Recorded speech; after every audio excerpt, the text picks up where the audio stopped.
Глава 1401. Организация засады. В пятицветном свете женщина по фамилии Ся что-то обсуждала с Ханли. Услышав этот странный вой, ее лицо сразу же напряглось, и она сделала жест заклинания руками. Пятицветный свет вокруг них сразу же стал ярче, и исчез вместе с ней и Ханли. Скорость, с которой они летели, увеличилась в 2-3 раза. Ханли молча стоял на месте, сузив глаза, чувствуя что-то, позволяя женщине вести их вперед. Несмотря на то, что они летели намного быстрее, чем раньше, вой, доносящийся из-за их спины, спустя несколько километров, стал намного отчетливее. Ханли равнодушно сказал: «Эти две штуки находятся менее чем в 150 километрах от нас, и их скорость опережает нашу, поэтому, рано или поздно, нам придется с ними столкнуться.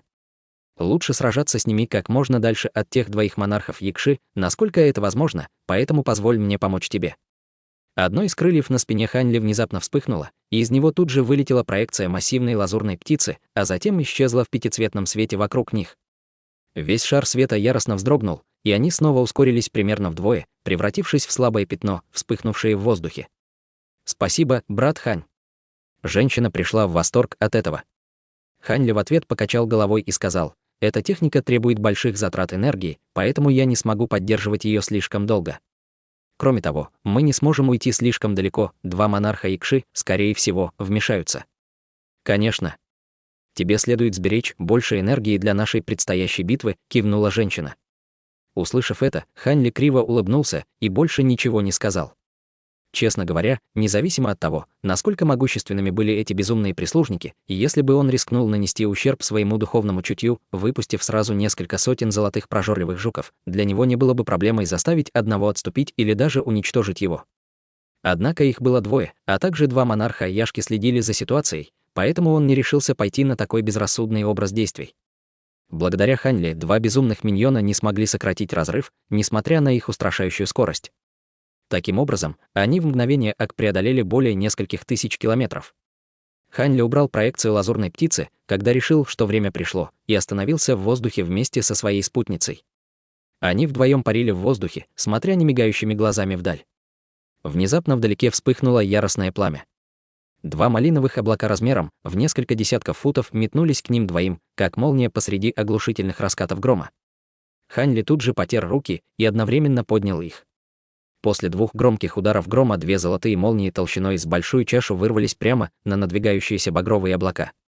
Тем не менее, два облака казались совершенно несущественными и чрезвычайно подвижными, уклоняясь от дуг молнии, продолжая двигаться к Ханли, не замедлившись ни в малейшей степени. Ханли с мрачным выражением на лице сделал печать заклинания руками, после чего две дуги золотого света изменили направление, и пара духовных змей поразила два малиновых облака под неожиданным углом. Однако от того, что произошло в следующий момент, сердце Ханли ушло в пятки. После удара по малиновым облакам золотые дуги молний просто исчезли, не причинив никакого ущерба. Ханли резко изменился в лице, и два малиновых облака вскоре оказались в 200 футах от Ханли и женщины. С такого расстояния Ханли с женщиной почувствовали гнилостный запах крови, исходящий из облаков. Как ни странно, Ханли оставался совершенно неподвижным. Напротив, женщина рядом с ним с холодным выражением на лице активировала свое искусство культивации. Из пятицветного света перед ней вылетело два змея, около 10 футов в длину, сожрав половину каждого малинового облака. В результате исчезли и остатки малиновых облаков, и женщина пришла в восторг от увиденного. Как раз, когда она собиралась обратиться к Ханли, тот резко прищурился и предупредил: «Будь осторожна, они очень быстрые. Не дай им себя обмануть». «Что?» Услышав это, женщина слегка запнулась, а затем поспешно взглянула в том направлении, куда сосредоточился Ханли. Там, в воздухе в нескольких сотнях футов от них, находились два малиновых монстра, похожие на помесь волков и обезьян. В тот момент, когда малиновые облака были разрушены, эти два существа заранее сбежали из облаков, используя свою феноменальную скорость. Их быстрые техники уклонения в сочетании с бесшумной манерой перемещения позволили им обмануть женщину, но Ханли сразу же заметил их уловку благодаря своим глазах духовного прозрения. В этот момент эти два существа парили высоко в воздухе по обе стороны от Ханли и женщины рядом с ним. Их тело представляли собой помесь волка и обезьяны с парой крыльев летучих мышей на спине. Все их тела были ярко-красного цвета. У них обоих также были раздвоенные языки, как у змей, а их красные демонические глаза сверкали злобным, но хитрым светом. Это явно были монстры с чрезвычайно высоким уровнем интеллекта. Это были так называемые безумные прислужники. Несмотря на то, что женщина слышала о них ранее, ее все же поразила леденящая кровь ощущение, когда она впервые увидела их лично. Моя божественная дьявольская молния неэффективна против них, поэтому похоже, что они не дьявольские существа по своей природе. В этом случае атаки с элементом янь, скорее всего, не будут очень полезны в этой битве. Похоже, нам придется встретиться с ними лицом к лицу, равнодушно проанализировал Хань Ли, положив руку на затылок. Во вспышке ярко-серого света внезапно появился серый световой барьер, окутавший все его тело.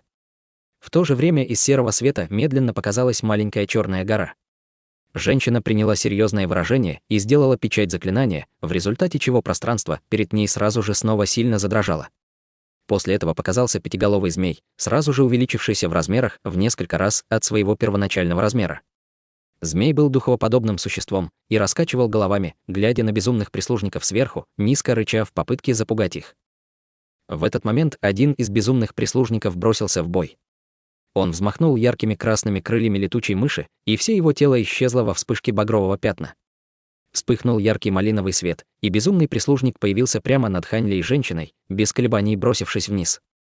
В ответ пятиголовый змей немедленно попытался схватить его. Однако безумный прислужник просто покачнулся, и его тело исчезло, словно растворившись в воздухе. Таким образом, все 5 голов змей злобно вонзили зубы в пустоту. Прежде чем змей понял, что произошло, на его теле появилась серия тонких малиновых линий, которые исчезли во вспышке яркого света. Сразу после этого пятиголовый змей вместе с его массивным телом рассыпался на куски. Он был мгновенно уничтожен безумным прислужником. В воздухе снова вспыхнул малиновый свет, и бесчисленное множество этих малиновых линий стало спускаться женщине, стоящей рядом с Хань Ли. Хань Ли холодно хмыкнул, и серый свет перед ним мгновенно заслонил женщину. В то же время маленькая черная гора вспыхнула и внезапно появилась над ее головой. Яркий свет малиновых линий, пролетев по воздуху, рассек серый свет, беспрепятственно разрывая его на части, и врезался в небольшую черную гору. Почти в тот же момент перед Хань Ли возникли пространственные колебания, после чего слабая малиновая тень. Пара острых когтей вытянулись вперед, пролетев по воздуху совершенно беззвучно. В малиновой тени злобным светом сверкнула пара хитрых глаз.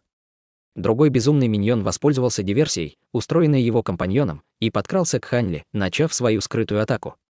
Даже с помощью своего мощного духовного чутья Хань Ли не смог обнаружить его приближение.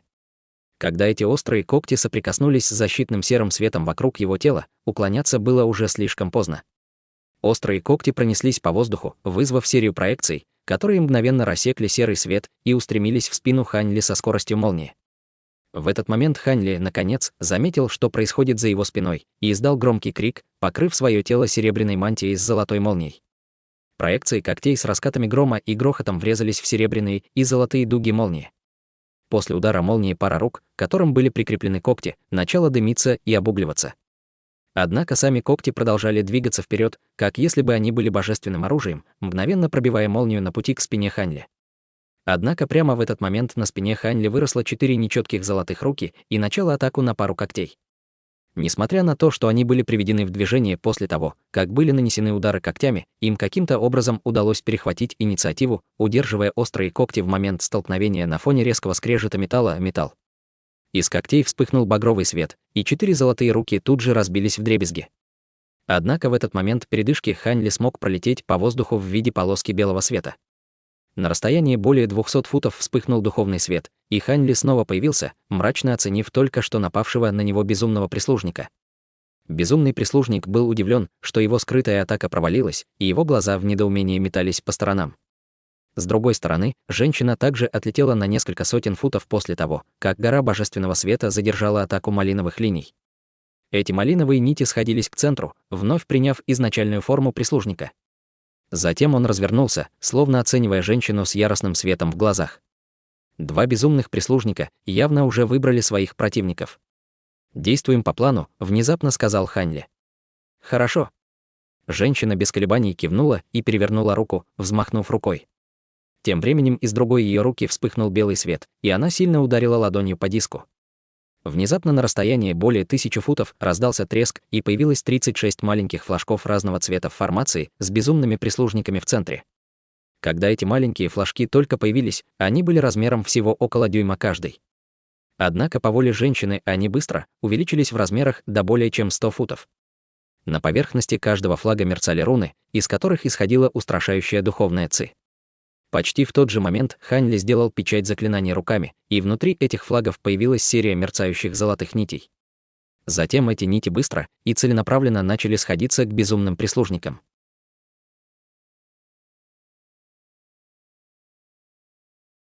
Глава 1402. Формация света. Хань Ли и женщина установили эти флаги заранее. В этот момент они решили активировать формацию, и еще не было видно, какой эффект эти флаги формации могли оказать на прислужников, но одной только формации золотых мечей было достаточно, чтобы немедленно поймать двух безумных прислужников. Один из безумных прислужников дрогнул при виде этого, и в его глазах вспыхнул злобный свет. 4 его конечности мощно двинулись вперед, и он исчез, пытаясь вырваться из формации в виде бледной малиновой тени. Было совершенно ясно, что с высоким уровнем интеллекта безумного прислужника он быстро понял, что оставаться здесь дольше — не лучшая идея. Однако сбежать из формации золотых мечей было не так-то просто. Несмотря на быстрое движение безумного прислужника, на его пути внезапно появилось несколько сотен золотых нитей, устремившихся прямо к нему. Куски малиновой тени вырвались из пустого пространства и снова слились воедино, образуя безумного миньона. Прежде чем у него появился еще один шанс попытаться сбежать из формации, вокруг него вспыхнул золотой свет, и появилось бесчисленное множество золотых нитей, которые стали сходиться к нему с удивительной скоростью. Вспыхнул золотой свет, и этот безумный прислужник снова был разрублен на 1000 кусков. С грохотом все малиновые куски взорвались, образуя облако кровавого тумана, которое устремилось к краю формации мечей. Из-за того, что туман был нематериальным по своей природе, он мог полностью игнорировать бесчисленные нити мечей вокруг него. В этот момент в глазах Хань Ли вспыхнул холодный свет. Однако на этом способности его лазурных облачных мечей не ограничивались. Он немедленно активировал свое искусство меча, и все мерцающие золотые нити меча внезапно стали белоснежными по его приказу. Из нити мечей стали исходить неистовые потоки ледяной ци, и даже несмотря на то, что кровавый туман был нематериальным, когда эти нити меча касались его, на его поверхности быстро материализовался слой льда. В конце концов, кровавый туман превратился в кусок полупрозрачного льда и не смог двигаться дальше. С раскатами грома из нити меча вырвались в унисон бесчисленные тонкие дуги молнии. Внезапно золотой свет осветил всю формацию, и кусок льда превратился в порошкообразный снег от силы ударов молнии. Увидев это, на лице Хань Ли появилась легкая улыбка. Однако в следующее мгновение улыбка на его лице застыла. Порошкообразный снег, дрейфующий по воздуху, внезапно начал светиться малиновым светом и растаял в виде капель кроваво-красной жидкости. Прежде чем нити меча вокруг них смогли снова сойтись, все эти капли жидкости устремились назад, отступая. Сразу после этого малиновый свет вспыхнул в самом центре формации меча, снова сформировав безумного миньона. Малиновый свет, исходящий от его тела, немного потускнел, но это не было очень заметным изменением. Формация золотых мечей, казалось, победила это существо всего мгновение назад, но на самом деле оно не причинило ему большого урона. При виде этого Хань Ли почувствовал себя еще более настороженным. Он немедленно ввел больше магической силы в формацию мечей, активируя его на всю мощь. Внезапно в формации появились слои золотых нитей, превратившись в тысячи этих нитей меча. Их число продолжало расти, и все они неслись к центру формации со скоростью, более чем в 2 раза превышающей их первоначальную скорость. Казалось, что они в считанные секунды нападут на безумных прислужников. Хань Ли воспользовался этой возможностью и бросил взгляд на женщину, но обнаружил, что она закрыла глаза, держа пластину формации в одной руке и распевала заклинание. Хань Ли не знала, какую способность она пыталась раскрыть, но она должна была быть достаточно мощной, учитывая, что подготовка занимала так много времени. Между тем, 36 флагов формации вздрогнули, порождая дрожание бесчисленных серебряных рун. Все эти руны были выполнены из серебряного скошенного текста. При виде этого Хань Ли изменился в лице, но у него не было времени обдумывать эту проблему, поскольку другой безумный прислужник в его формации мечей внезапно вступил в бой. В отличие от первого прислужника, этот все время оставался в центре формации. В этот момент он внезапно взмахнул крыльями, и из его частей тела вырвалось несколько десятков малиновых усиков, каждый из которых был чрезвычайно тонким и достигал нескольких десятков футов в длину. Прежде чем Хань Ли понял, на что способны эти усики, они внезапно начали яростно летать по воздуху, создав шар расплывчатых проекций хлыста, заключив в себе тело безумного прислужника. Издалека эти проекции хлыстов выглядели гигантским малиновым шаром, который продолжал расширяться с угрожающей скоростью. Таким образом, багровый шар быстро вошел в контакт со сходящимися нитями меча. Золотой и малиновый свет с визгом переплелись между собой. Формация мечей Хань Ли была способна предотвратить дальнейшее расширение багрового шара, но она не смогла его прорезать. Зрачки Хань Ли резко сузились, и он сделал печать заклинания руками. Бесчисленные золотые нити снова начали излучать белую ледяную ци, устремившись к малиновому шару со всех сторон. Однако вскоре на лице Хань Ли появилось мрачное выражение. Как только белая ледяная ци соприкоснулась с проекциями хлыста, они сразу же были оттолкнуты огромной силой.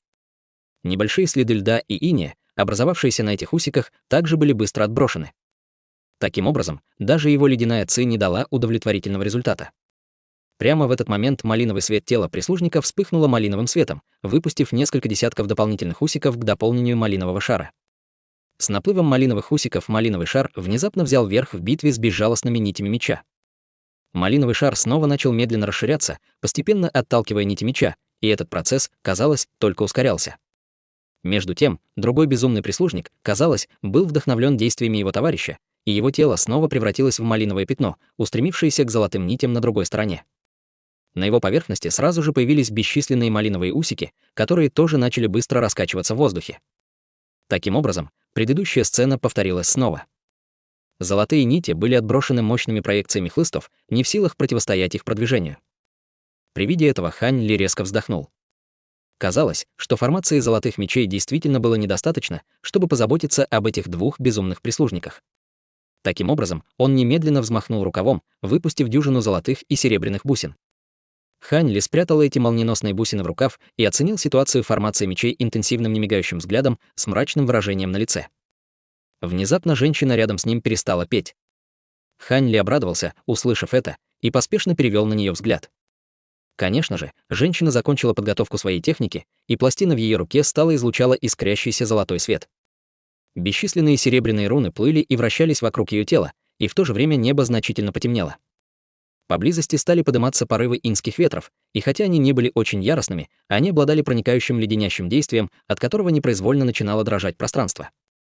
Техника, которую она готовила, была способна вызвать первозданную мирскую ци. Помимо этого, из плиты формации ее руке вырвался поток огромной силы. От чудовищности этой силы по спине Хань Ли пробежал холодок, и это поразило его тем же непостижимым чувством, которое он испытал ранее, столкнувшись с двумя монархами Якши. Хань Ли был ошеломлен этим и попытался сфокусировать взгляд на пластине формации в руке женщины, но обнаружил, что его зрению мешает пронизывающий духовный свет, исходящий от нее. Не имея времени на дальнейшие размышления, он активировал свои глаза духовного прозрения, тем самым позволив ему мгновенно определить ситуацию внутри пластины формации. Текст золотой печати. Изумленно воскликнул Хань Ли. Несмотря на то, что он не узнал ни одной из золотых рун, появившихся на пластине формации, по их форме и устрашающей духовной силе он мог сказать, что это явно был текст золотой печати, который был даже более загадочным, чем духовная сила. Даже в мире духов было очень мало культиваторов высокого ранга, кто понимал и был способен использовать такой легендарный текст. Женщина, казалось, почувствовала взгляд Хань Ли и повернулась к нему с изящной улыбкой, а затем обеими руками поднять боевую пластину высоко в воздух. В следующее мгновение произошла невероятная сцена. Пластина формации начала вращаться в воздухе, сверкая ярким золотым светом. В центре формации внезапно материализовался золотой световой шар размером с кулак, и в воздух взорвалась волна удивительного духовного давления. Темные облака в небе сразу же начали падать и подниматься от проносящегося в воздухе завивающегося ветра. В то же время все 36 флагов формации начали издавать рев драконов и тигров, и поблизости возникло бесчисленное количество разноцветных световых пятнышек, которые в следующее мгновение одновременно сошлись к флагам. Внезапно от всех 36 флагов вспыхнул яркий духовный свет, и в следующее мгновение в унисон взорвались 36 ослепительных столбов света. Все они были примерно такой же толщины, что и большая чаша для риса. Эти столбы света поднялись вверх и во вспышке исчезли в темных облаках наверху.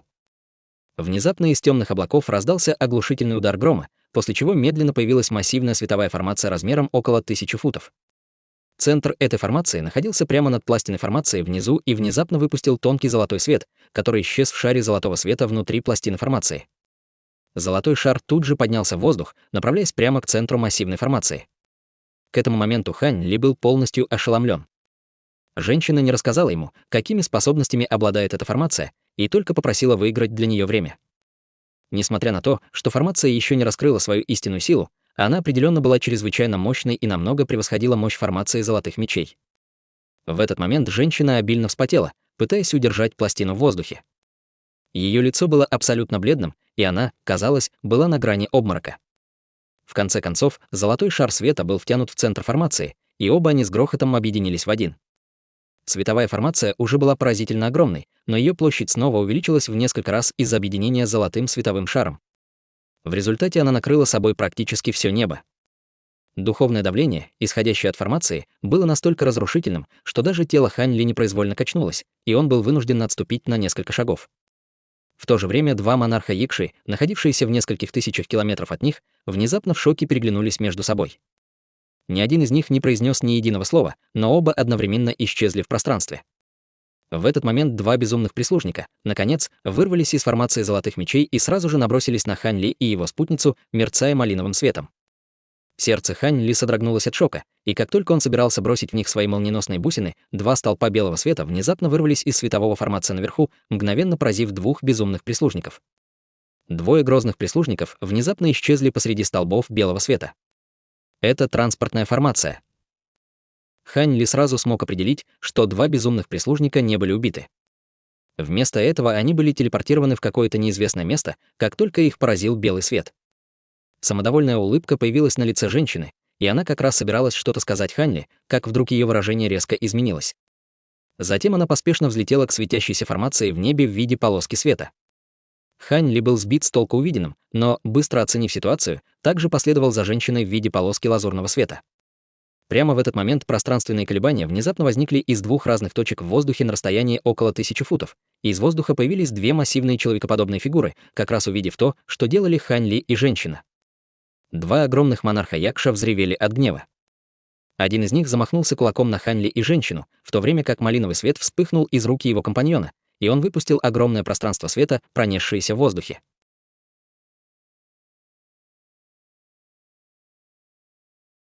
Глава 1403. Демоническая свинья и теленок. Женщина уже влетела в центр массивной формации, и исходящий от нее гудящий звук внезапно усилился в несколько раз. В то же время вокруг нее возникли сильные пространственные колебания. Пространство, окутанное всей массивной формацией, начало искривляться и деформироваться, ясно указывая на начало телепортации.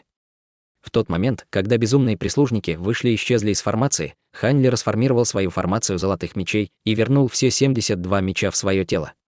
Однако из-за искривления и деформации пространства скорость полета Хань Ли была замедлена вдвое. Хань Ли слегка изменился в лице, и прежде, чем он успел активировать свои розовые крылья, его достигли атаки монархов Якши. С грохотом на Хань Ли обрушился огромный зеленый кулак и попал прямо в цель. Хань Ли знал, что если он не позаботится сначала об этой атаке, у него не будет возможности сбежать. Таким образом, он глубоко вдохнул и поднял обе руки в воздух, мгновенно выпустив дюжину золотых и серебряных бусин. Только тогда он взмахнул грозовыми крыльями и исчез на месте.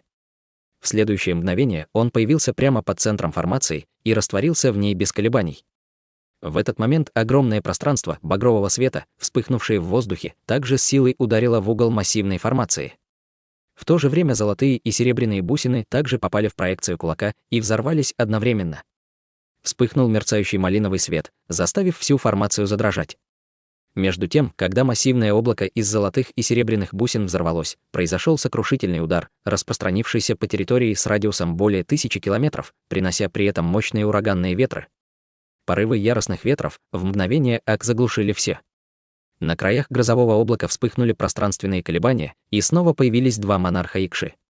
Сила молниеносных бусин была сродни мощным атакам дюжины культиваторов пространственного закаливания, и даже они не осмелились безрассудно врезаться в облако молний. Таким образом, они могли только отказаться от своего плана телепортироваться и вытащить Хань Ли и женщину прямо из формации. Благодаря времени, выигранному облаком молний, из формации в небе вспыхнул яркий свет. После нескольких беспорядочных вспышек вся формация рассыпалась и исчезла. Два монарха Якши объединили свои силы, чтобы рассеять облако молний, и появились в центре того места, где когда-то находилась формация. Теперь в этом месте была только дрейфующая в воздухе белая пластина, испещренная трещинами и полностью лишённая духовной ци. Один из монархов Якши схватил пластину формации и некоторое время с мрачным выражением лица осматривал ее, а затем бросил своему товарищу: «Здесь есть следы истинной духовной ци. Похоже, мы недооценили этих двух человеческих культиваторов. Кто бы мог подумать, что у них есть такое необычайное сокровище для телепортации на большие расстояния». Второй монарх Якши вздохнул, осмотрев пластину формации. «Я тоже этого не ожидал. Однако, к счастью, моя последняя атака задела их транспортную формацию, Так что еще неизвестно, удалось ли им безопасно телепортироваться отсюда.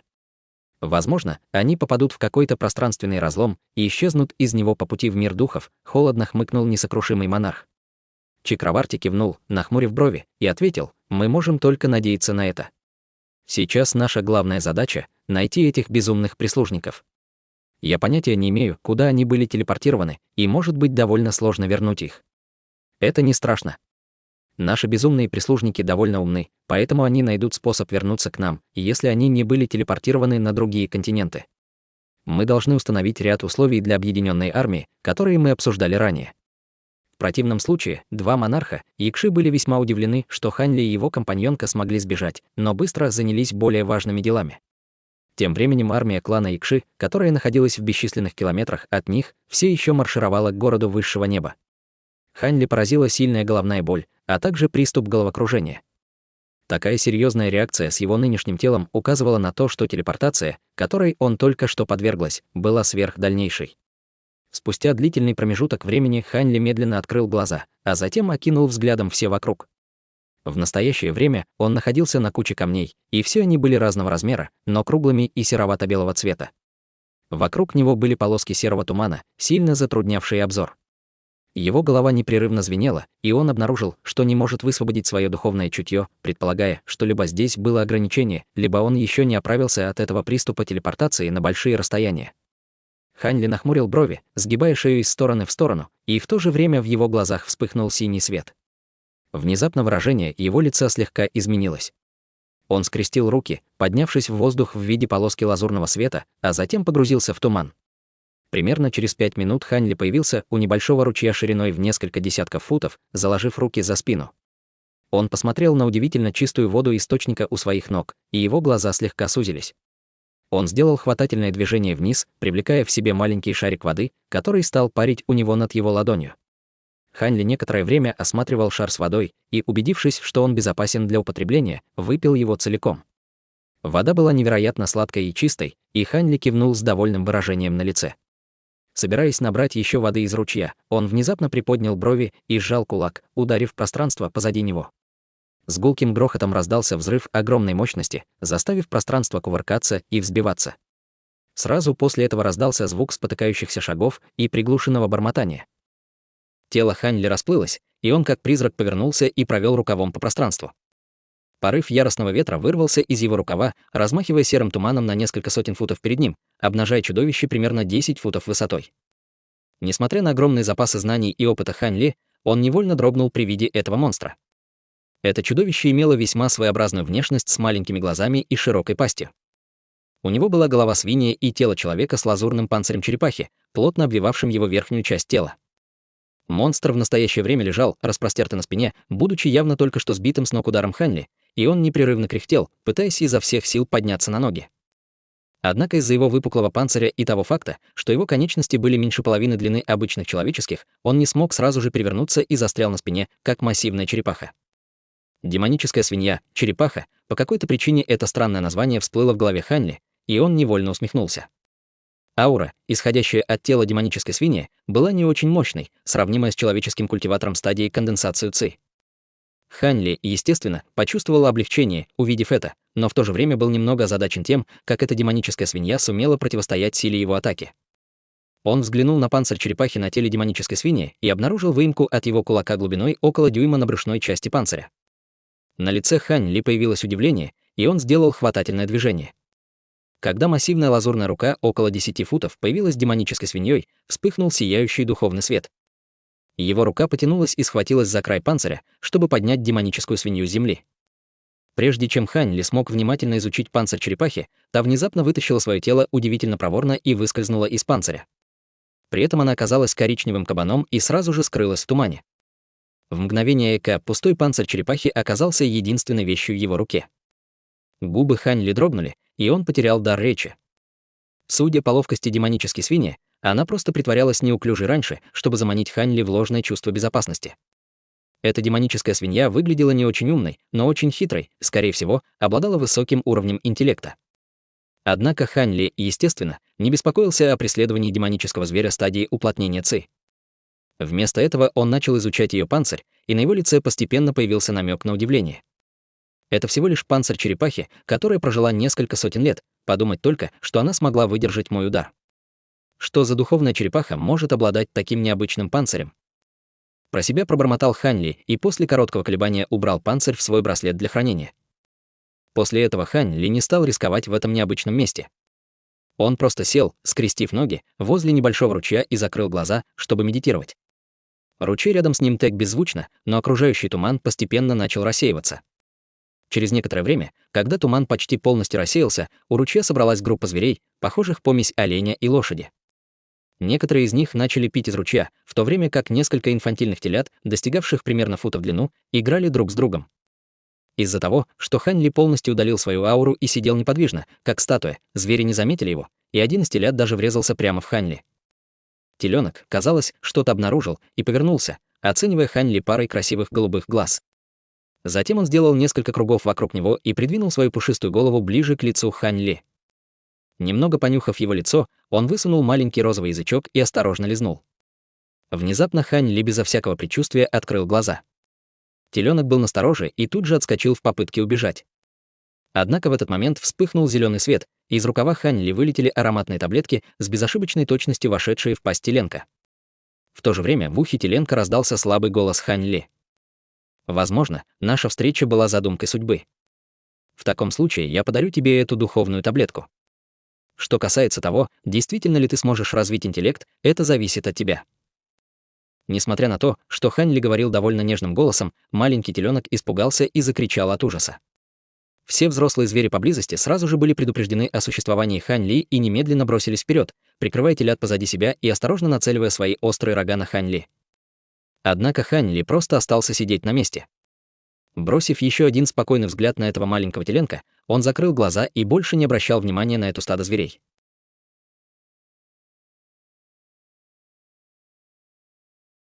Глава 1404. Побережье.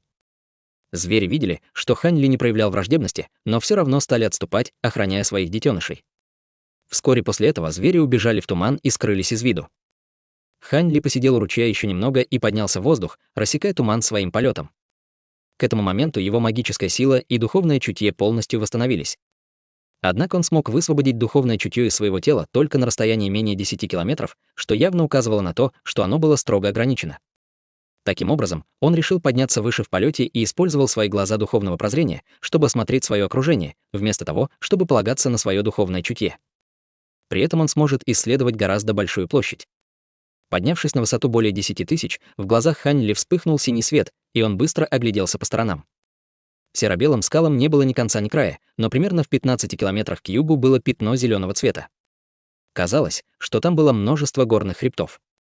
На севере находилось обширное пространство духовной ци элемента воды, что наводило на мысли, что в этом направлении протекает большая река или океан. Немного помедлив, Хань Ли полетел на север в виде полоски лазурного света. При нынешней скорости полета Хань Ли, естественно, преодолел это расстояние за очень короткое время. Глядя на бескрайний океан, его глаза загорелись, поскольку морская вода была немного странной, она была малинового цвета. На берегу на пляже отдыхало около 1000 массивных черепах разного размера. Самые большие из этих черепах были размером 40 футов, а самые маленькие — всего около полфута. Все они были наполовину зарыты в песок и лениво отдыхали. В воздухе над океаном кружила стая странных малиновых птиц с острыми длинными клювами. Одна из них время от времени ныряла в океан, хватая крупную рыбу из морской воды клювом и когтями, а затем швыряла рыбу высоко в воздух, где их немедленно сжирала стая птиц наверху. Хань Ли мельком взглянул на них, и через некоторое время ему в голову внезапно пришла мысль и поднял взгляд в небо. Там все еще висело 7 палящих солнц, но они казались немного меньше прежних и были немного размытыми. Оказалось, что его телепортировали куда-то очень далеко от 3 человеческих областей. В противном случае солнца в небе не изменились бы так заметно. К счастью, Хань Ли уже догадался об этом по уровню дискомфорта, который он испытал в результате приступа телепортации. Таким образом, он уже не был так удивлен и обратил свое внимание на черепах внизу. Помимо черепах на пляже, по всему соседнему пляжу было разбросано большое количество пустых черепашьих панцирей, и их, похоже, было несколько тысяч. Хань Ли слегка прищурился и перевернул ладонь, приманив к себе панцирь черепахи, которая носила демоническая свинья. Он сравнил этот панцирь с панцирем черепахи внизу, и в его глазах быстро появился намек на удивление. На первый взгляд панцирь черепахи внизу казался очень похожим на тот, что был в руке Хань Ли, и многие из них были даже больше, чем панцирь в его руках. Однако Хань Ли смог сразу уловить разницу между панцирями черепахи. Несмотря на то, что панцирь в его руке был не очень большим, каждая линия на панцире была серебристого цвета, в то время как линии на панцирях черепах внизу были белыми и совершенно обычными. Хань Ли склонил голову набок и на мгновение задумался над этим, а затем сделал хватательное движение к одному из панцирей черепахи внизу, после чего тот полетел прямо к нему. Хань Ли нанес ему случайный удар, и панцирь разлетелся вдребезги с громким взрывом. Черепахи зашевелились внизу, и многие из них высунули головы, взглянув в воздух. Однако казалось, что они не считали Хань Ли такой большой угрозой, и большинство из них снова спрятали головы в свои панцири и продолжили бездельничать. Это действительно необычный панцирь черепахи. Однако, скорее всего, панцирь пришел именно отсюда, пробормотал Хань Ли. Во вспышке лазурного света Хань Ли медленно спустился к земле. В то же время он насильно высвободил свое духовное чутье, окутав область радиусом в несколько километров, тщательно ища что-то. Через некоторое время Хань Ли резко открыл глаза и полетел по воздуху в виде полоски лазурного света, быстро преодолев расстояние в несколько километров вдоль пляжа и повернулся. Однако за его спиной теперь парили еще 3 гигантских черепашьих панциря, один из которых был размером 40 футов, один — около 10 футов, а последний — всего около нескольких футов. На всех панцирях также были серебряные полоски, но оттенки были немного другими.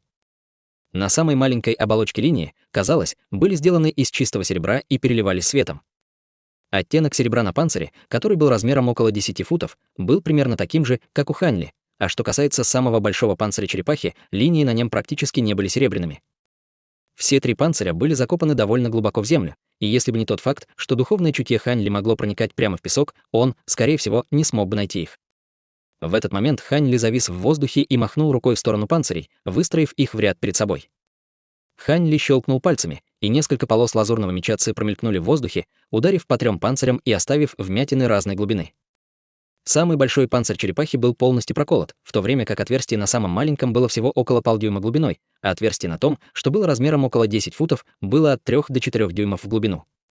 Хань Ли кивнул при виде этого, взмахнув рукавом, выпустил вспышку лазурного света. Все 3 панциря черепахи вращались в лазурном свете и мгновенно резко сжались, прилетев в руки Хань Ли. Из его рук вспыхнул духовный свет, и все 3 панциря были убраны в его браслет для хранения. Именно в этот момент птицы, летящие над океаном, вдруг испустили тревожный крик. Хань Ли немедленно поднял голову, чтобы оценить ситуацию, от которой его сердце забилось от шока. На поверхности океана появилось огромное демоническое существо длиной около 100 футов. Верхняя часть туловища была темнокожего мужчины с костяным трезубцем в каждой руке со зловещими чертами лица. Нижняя часть тела была идентична таковой у гигантского осьминога. Массивные щупальца, соединенные с его туловищем, время от времени выглядывали из-под поверхности океана. Это демоническое существо открыло пасть, выпустив вспышки угольно-черного света, унося сотни этих странных малиновых птиц и затягивая их в свой рот, словно наслаждаясь вкусной едой. Птицы изо всех сил боролись с черным светом, но были совершенно бессильны, и большинство из них было поглощено в мгновение ока. Как ни странно, черепахи на пляже остались совершенно спокойными, продолжая лежать на песке, а массивное демоническое существо также не показывало намерения нападать на черепах. Хань Ли был весьма удивлен этим. Массивное демоническое существо, казалось, было сопоставимо по силе с демоническим зверем 8-го ранга, поэтому Хань Ли, естественно, не боялся его. Он просто смотрел, нахмурившись, пытаясь опознать это существо. На самом деле разница между терминами «демонический зверь» и «древний зверь» была довольно расплывчатой в мире духов. Для людей в мире духов древние звери обычно относились к существам звероподобного типа из мира духов, тогда как демонические звери относились к демоническим культиваторам, поднявшимся из нижних миров, а также их потомкам, которые продолжали жить в мире духов.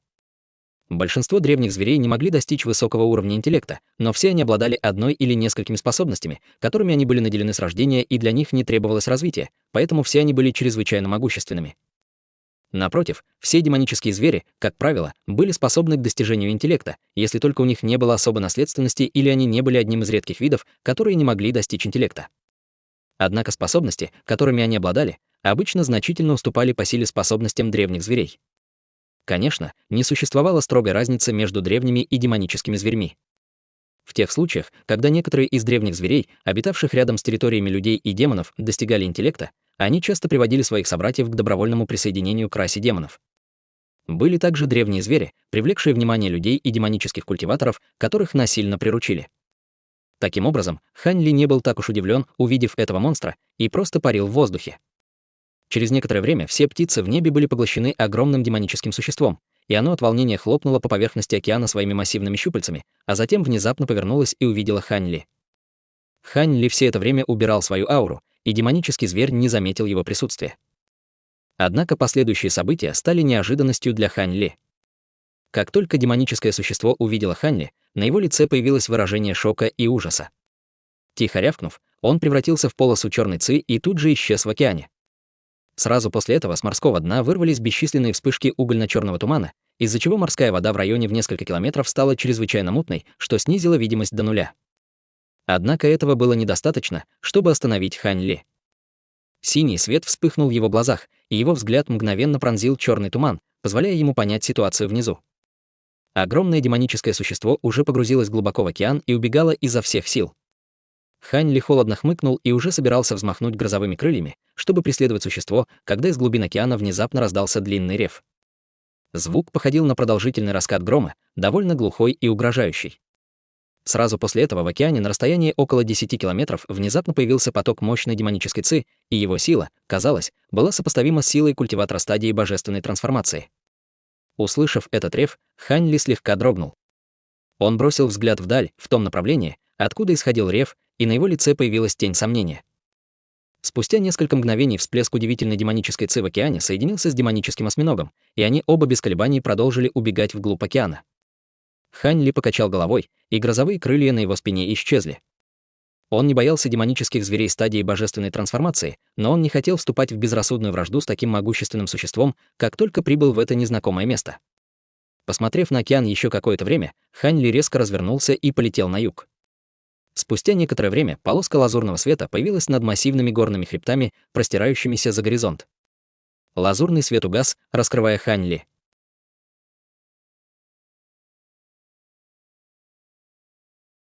Глава 1405. Море черного тумана. Глядя на горные хребты издалека, Хань Ли видел, что они были заполнены бесчисленным множеством высоких и крутых гор, сгруппированных вместе в плотную группу. Еще до того, как войти в горные хребты, Хань Ли почувствовал исходящую от них свирепую ауру, и это было для него довольно неожиданным. Однако духовной ци внутри горных хребтов было гораздо больше, чем снаружи. Один только этот фактор побудил Хань Ли без особых колебаний войти в горные хребты. Чтобы не привлекать к себе внимания, Хань Ли намеренно снизил скорость и полетел на очень малой высоте. Одна гора за другой проносились мимо, и на протяжении всего этого процесса Хань Ли постоянно осматривался по сторонам, высвобождая свое духовное чутье, чтобы охватить территорию в несколько километров. Пролетев чуть более 500 километров вглубь горных хребтов, на лице Хань Ли внезапно появилось выражение удивления и восторга. Он обнаружил, что этот участок горных хребтов пронизан духовными травами и деревьями. Несмотря на то, что большинство из них были низкоранговыми духовными растениями, располагавшиеся в опасных местах, их огромное количество все же очень воодушевляло Хань Ли. В конце концов, он пролетел мимо. Если бы он остановился и провел тщательный поиск, он определенно получил бы стоящие награды. Предположительно, в этих горных хребтах можно было добыть много высокоранговых духовных растений. Кроме того, количество стай зверей в горах также превзошло ожидания Хань Ли. Во время своих путешествий Хань Ли даже стал свидетелем изнурительной битвы между двумя стаями зверей. Пролетая над седловиной между двумя массивными горами, он внезапно услышал хриплые обезьяньи крики и громовой звериный рев. Сразу после этого с одной горы появилось множество гигантских обезьян с белым мехом, ростом более 20 футов, во главе с гигантской обезьяной с мерцающей золотой шерстью. Они бросились на соседнюю гору, держа в руках деревянные палки, каменные дубинки и другое грубое оружие подобного рода. С другой горы вышла стая свирепых зверей с коровьими головами и телами льва, и ими руководил гигантский зверь того же вида, который был примерно в 2 раза больше своих собратьев. Две стаи зверей столкнулись, и тут же завязалась жестокая битва. Все гигантские обезьяны обладали силой необычайных прыжков и огромной силой, в то время как их звериные противники обладали острыми клыками и когтями, а также толстой кожей и крепкими телами. Об армии были равны. Внимание Хань Ли привлекло то, что лидеры соответствующих армий, похоже, достигли интеллекта, что позволило им получить влияние в своих стаях. Оба они были демоническими зверями 3-го или 4-го ранга, а золотая обезьяна смогла получить небольшое преимущество благодаря своей превосходной ловкости, но и лидер противостоящей стаи зверей тоже не отставал. После более чем часовой битвы обе стаи зверей были совершенно истощены. В конце концов, их лидеры протяжно взвыли, и армии отступили обратно в горы, откуда они пришли. Однако после битвы по всей низине было разбросано множество тел, и эти тела привлекли стаю отвратительных двуглавых птиц-падальщиков, которые устроили там грандиозный пир. Хань Ли спрятался высоко в небе, наблюдая за битвой, развернувшейся внизу с нескрываемой заинтересованностью. Гигантские обезьяны сражались довольно стратегически и организованно, и, увидев это, Хань Ли задумался. Продолжая углубляться в горные хребты, Хань Ли обнаружил и других странных зверей. На вершинах гор самой обильной духовной ци прятались даже демонические звери 7-го ранга. Хань Ли продолжил путь, не обращая внимания на этих демонических зверей, поскольку они все равно не представляли для него угрозы. Эти горные хребты оказались куда больше, чем ожидал Хань Ли. Пролетев целых 2 месяца, он так и не выбрался на другую сторону, и это его очень удивило. Пока он колебался, стоит ли ему вернуться тем же путем, которым пришел, он внезапно увидел впереди бескрайнее море черного тумана, окутывающее бесчисленные горные вершины. Хань Ли остановился у края моря тумана и с нерешительным выражением лица активировал свои глаза духовного прозрения, чтобы оценить ситуацию в тумане. Он прекрасно видел, что на территории, окутанной этим черным туманом, не было ни единой травинки, и даже камни и земля на земле были сухими и потрескавшимися. Перед лицом такой причудливой ситуации Хань Ли, естественно, не собирался безрассудно вмешиваться. Вместо этого он сделал хватательное движение в направлении маленького деревца внизу. Вырвав дерево из земли, ствол упал ему в руки. Ослепительный золотой свет озарил все тело Хань Ли, и он яростно подбросил дерево в воздух. Дерево устремилось вперед, как стрела, к черному туману, находившемуся в нескольких километрах от него. В глазах Хань Ли вспыхнул ярко-синий свет, и он пристально уставился на маленькое дерево. Хань Ли слегка изменился в лице, увидев, что произошло дальше. В тот момент, когда маленькое деревце влетело в черный туман, все дерево завяло и мгновенно превратилось в пыль. Хань Ли осмотрелся вокруг и, немного подумав, внезапно отлетел в сторону. Он планировал попытаться обогнуть границу черного тумана в поисках выхода. Примерно через полдня Хань Ли появился возле небольшой горы, расположенной на границе моря черного тумана, и с мрачным выражением лица оценивал одну из сторон горы. Эта гора была всего несколько тысяч футов в высоту, но сторона, обращенная к Хань Ли, была необычайно плоской и гладкой, как если бы она была сплющена какой-то мощной техникой. На гладкой поверхности склона горы были начертаны 3 массивных малиновых символа, каждый из которых был размером в несколько десятков футов. Во время своего пребывания в городе высшего неба Хань Ли прилежно исследовал древние тексты как расы людей, так и расы демонов, а также даже тексты, используемые несколькими соседними чужеземными расами. Однако он никогда раньше не видел этих символов, так что, скорее всего, это был чужеземный текст, с которым расы людей и демонов никогда не соприкасались. Несмотря на то, что он не мог понять, что было начертано, штрихи символов были чрезвычайно резкими и источали чрезвычайно устрашающую зловещую ауру. Культиватор с более низким уровнем культивации, скорее всего, был бы вынужден отступить при одном лишь виде этого горного склона. Конечно, при нынешнем уровне силы Хань Ли этого количества зловещей ауры, естественно, было недостаточно, чтобы смутить его. При ближайшем рассмотрении он обнаружил, что на больших участках горы видны следы эрозии, и даже некоторые участки 3 символов стали довольно размытыми и нечеткими. Хань Ли некоторое время молча обдумывал ситуацию, а затем продолжил полет по границе Черного моря тумана. После нескольких дней полета он, наконец, выбрался из горных хребтов. Однако, прежде чем он успел начать ликовать, он был полностью озадачен новым ландшафтом, в котором он оказался. Это был еще один пляж с темно-красной морской водой, безжалостно разбивающийся о ближайшие скалы. Хань Ли погладил подбородок и остановился в воздухе, в тишине оценивая море. Спустя какое-то время он внезапно улетел обратно тем же путем, которым пришел, обогнув границу моря черного тумана в противоположном направлении. В этом случае Хань Эль и прибыл на другой приморский УТЭС после более чем 10 дней полета. Хань Ли смог наконец подтвердить, что он находится на колоссальном острове. Это определенно был самый большой остров, который он когда-либо видел. Кроме того, этот остров, скорее всего, имел прямоугольную форму. Одна сторона была той, где находился Хань Ли, а другая была окутана черным туманом. Изначально Хань Ли пытался облететь море черного тумана, чтобы увидеть, что лежит на другом конце острова. Однако этому морю черного тумана, казалось, не было ни конца, ни края, даже спустя целого месяца путешествия. Хань Ли оставалось только сдаться и вернуться назад. Оказалось, что это не был изолированный остров. В остальном этот остров был достаточно большим, чтобы считаться независимым маленьким континентом. Однако, независимо от того, действительно ли это был остров, для него это не имело значения. Не считая моря черного тумана, на всем острове, казалось, не было чрезмерно могущественных существ. Кроме того, в этих горных хребтах было очень много духовной ци, так что это определенно было идеальным местом для культивации. Однако, что действительно озадачило Ханли, так это то, что в океане, окружающем остров, обитали демонические звери стадии божественной трансформации, но на самом острове не было никаких могущественных демонических зверей. Кроме того, тот демонический осьминог уже был демоническим зверем стадии метаморфозы, но он в ужасе сбежал при виде Ханли, оставив его в полном замешательстве. Ханли долго обдумывал эту ситуацию, но не смог прийти к каким-либо конкретным выводам. Однако, чтобы обеспечить свою безопасность, он решил потратить некоторое время, чтобы обыскать территорию вокруг острова в поисках могущественных существ, которые потенциально могли представлять для него угрозу. Таким образом, в течение следующего месяца Ханли тщательно обыскал почти 10 тысяч километров океана вокруг половины острова, на котором он находился. В конце концов, он не обнаружил ничего, кроме нескольких совершенно бесполезных бесплодных островков. В океане было несколько могущественных демонических зверей, но даже самые могущественные из них были сопоставимы только с тем чудовищем-осьминогом, с которым Ханли столкнулся в предыдущий раз. Большинство из них не обладали большим интеллектом, так что ему вообще не было необходимости беспокоиться о них. Таким образом, Ханли почувствовал себя довольно уверенно и решил вернуться к горным хребтам на гигантском острове, готовясь вступить в период мирной культивации. Он тщательно выбрал гору с наиболее богатой духовной ци и вырезал в ней огромную пещерную резиденцию. Установив множество ограничений вокруг, он заселился в нее. Эта пещерная резиденция находилась довольно близко к границе горных хребтов и на расстоянии более 10 дней полета от моря Черного тумана. Таким образом, даже если бы море Черного тумана действительно представляло какую-либо опасность, оно бы не повлияло на него, и у него было бы достаточно времени, чтобы среагировать.